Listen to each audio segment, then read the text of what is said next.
Bonjour Lynn. Bonjour Sana.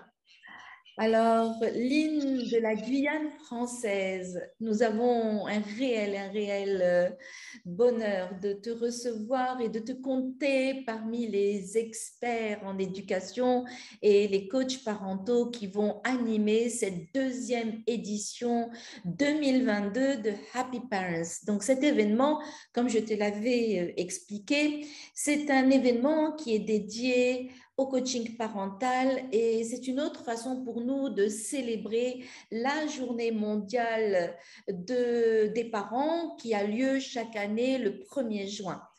Et donc, cet événement va se dérouler sur 5 journées en format hybride.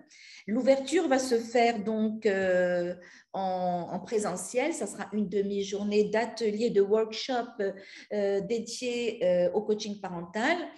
Et donc, vous qui nous écoutez aujourd'hui, vous pouvez donc consulter tous les détails de l'événement sur notre site happyparents.coachingnews.ma. Donc, 4 jours, une demi-journée en présentiel et 4 jours complets en ligne avec des experts nationaux et internationaux. Vous pouvez donc avoir tous les détails du programme sur notre site.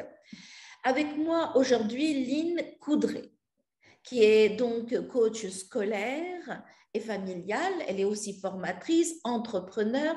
Elle est fondatrice de les ateliers Bouton d'Or. Elle pourrait Absolument. nous dire un peu plus tout à l'heure. Lynn, es-tu prête à démarrer ce court interview avec moi pour Coaching News Magazine? Absolument, Sana, merci. Merci pour ton accueil. Merci à toi. Ouais, je suis prête. Alors, nous sommes de fervents défenseurs qu'un enfant heureux, ça passe par un parent heureux. Donc, toi, Absolument. en tant qu'experte, comment tu contribues à participer au bien-être aussi bien de l'enfant et aussi à l'harmonie familiale? Alors, en général, quand je reçois les enfants, je fais ce que j'appelle un coaching scolaire, c'est-à-dire que je les reçois tout seuls et à partir d'images, je leur pose 5 questions, en général qui fait le tour de leur vie, des questions sur comment ils se voient eux-mêmes, me parler de la famille, me parler des amis, me parler de l'école et de me parler de leurs rêves. Et à partir de là, on arrive à déceler où se situe le mal-être, la souffrance, la difficulté de l'enfant. Est-ce que c'est dans la famille? Est-ce que c'est à l'école? Etc. Donc déjà le fait de le laisser parler, de l'écouter, ça lui donne, en général, il se libère. Il arrive très souvent qu'il pleure, qu'il dise des choses qu'il n'attendait pas, qu'il ne pensait même pas, qu'il mette la main sur des choses en fait qui étaient enfouies. Et donc déjà un vrai soulagement. Et je fais un reporting. Donc déjà là, l'enfant se sent bien. Je lui propose des outils d'accompagnement et je fais un reporting aux parents. Donc là, souvent, le retour aux parents est très positif. Souvent, les parents sont très malheureux. Donc, je leur demande plutôt d'entendre ce que l'enfant vient de partager et non de remettre en question ce qu'ils ont déjà mis en place.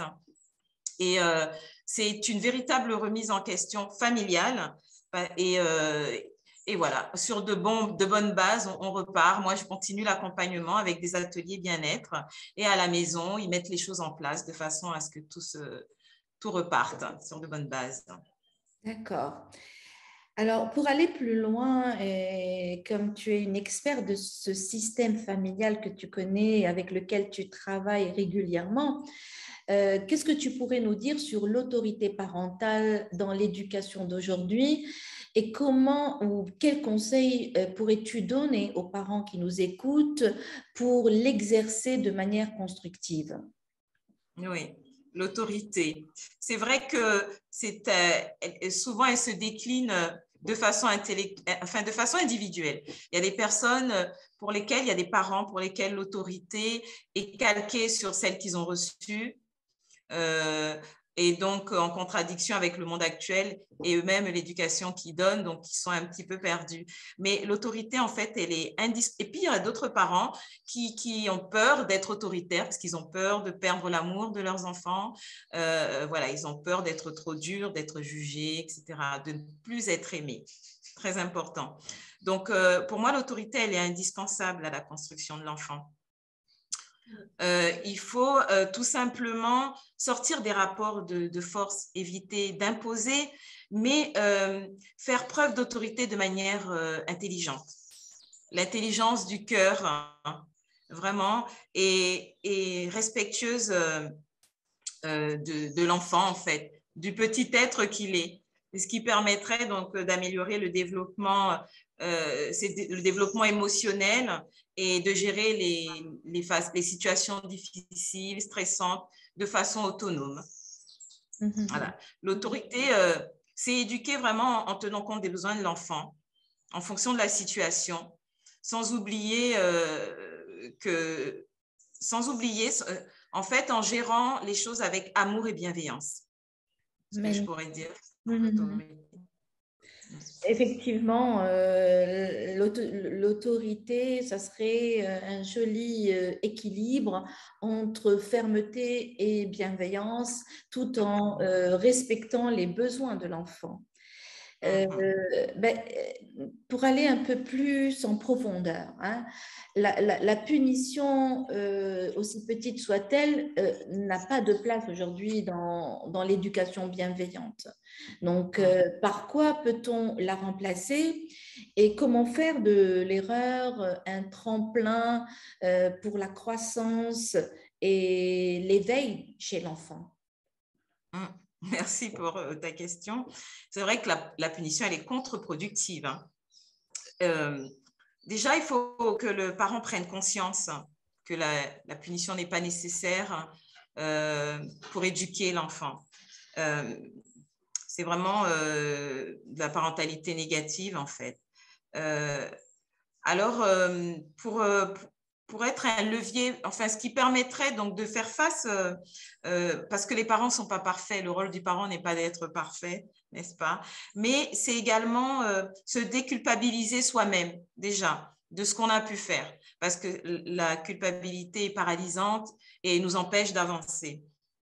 Et donc, se recentrer sur qu'est-ce qui est bon pour mon enfant en lui fournissant une véritable aide, en fait, en lui parlant, en expliquant les choses et donc en lui permettant de comprendre et lui-même de prendre, de comprendre cet éveil et donc de s'aimer et d'avancer. C'est pas toujours facile, hein, d'éduquer un enfant.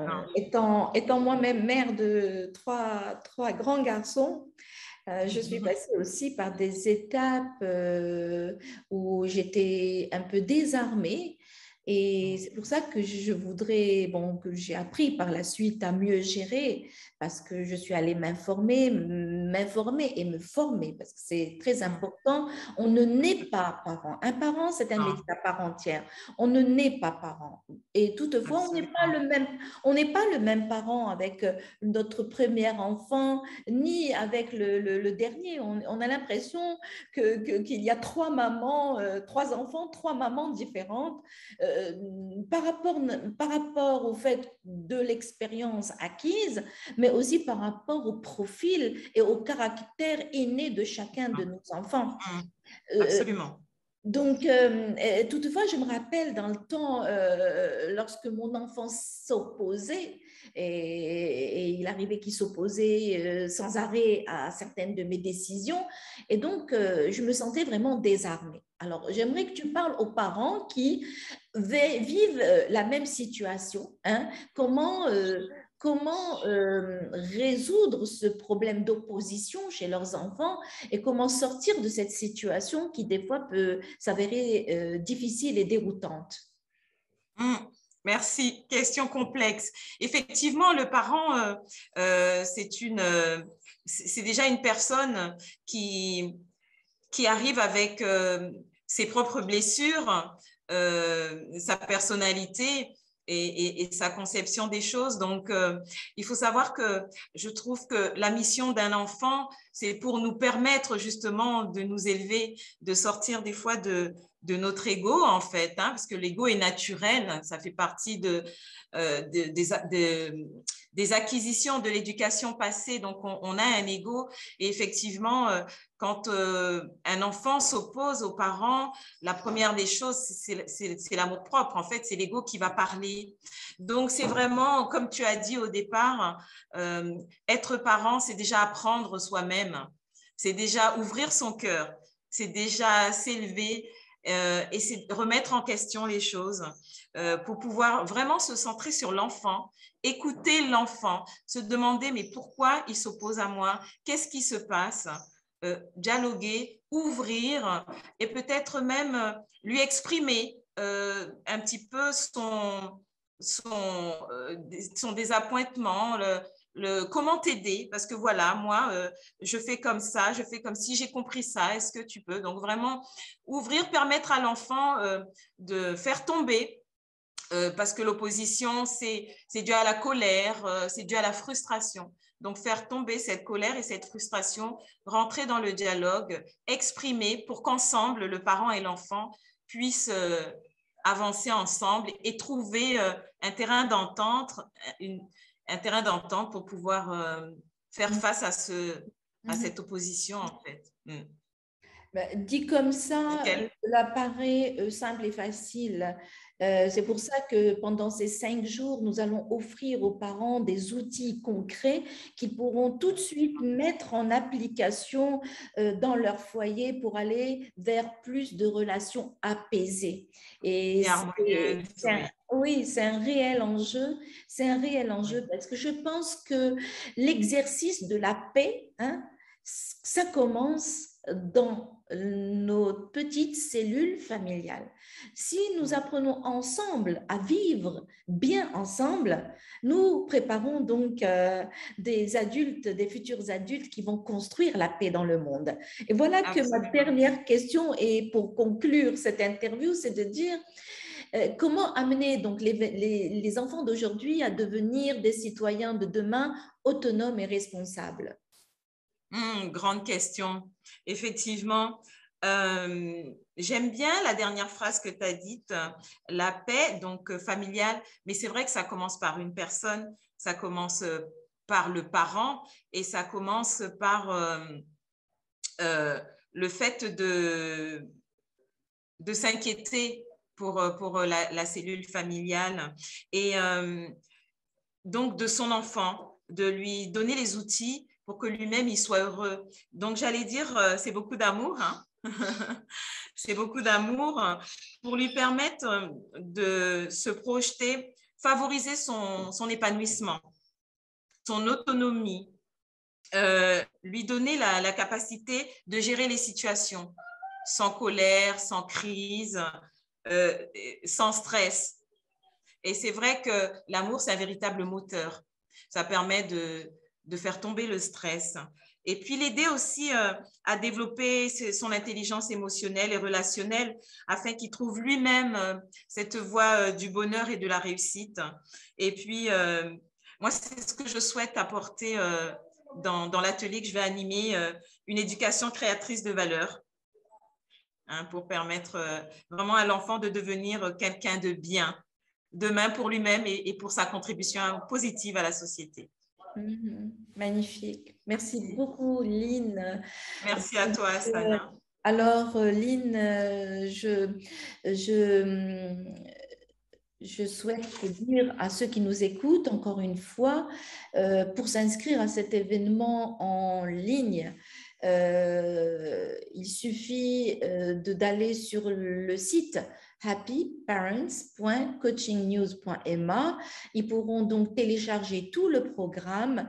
Pour ceux qui seront présents ici au Maroc, ils auront la chance donc de participer à cette demi-journée pour célébrer ensemble la journée mondiale des parents. Pour ceux qui sont à l'étranger, ils pourront nous suivre dès le 2 juin, 2, 3, 4, 5 juin en ligne avec un panel de speakers, tous extraordinaires les uns que les autres. Je te laisse le mot de la fin, Lynn. Merci beaucoup. Alors, moi, je dirais pour un bonheur en famille, pour l'épanouissement de l'enfant, je dirais s'émerveiller de rien, oser sans avoir peur, leur permettre d'aimer pleinement, les aimer pleinement, d'apprécier l'instant présent. Et là, il y a des outils.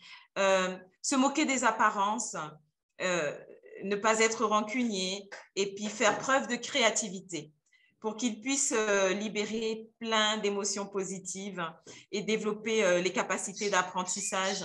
Parce que dans mes ateliers, l'objectif, c'est qu'ils vraiment ils s'épanouissent également dans leurs apprentissages pour être complètement heureux dans leur univers. Merci Lynn pour ces précieux partages et donc rendez-vous, tu vas intervenir le samedi 4 juin.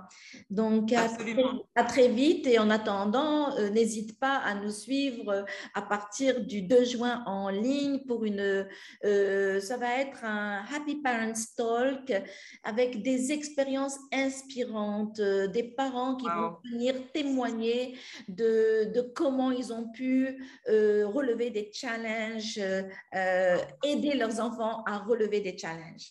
Au revoir. Ah, super. Un très beau programme, j'ai hâte. Merci beaucoup, Sana. À très bientôt. À très bientôt, Lynn. Merci.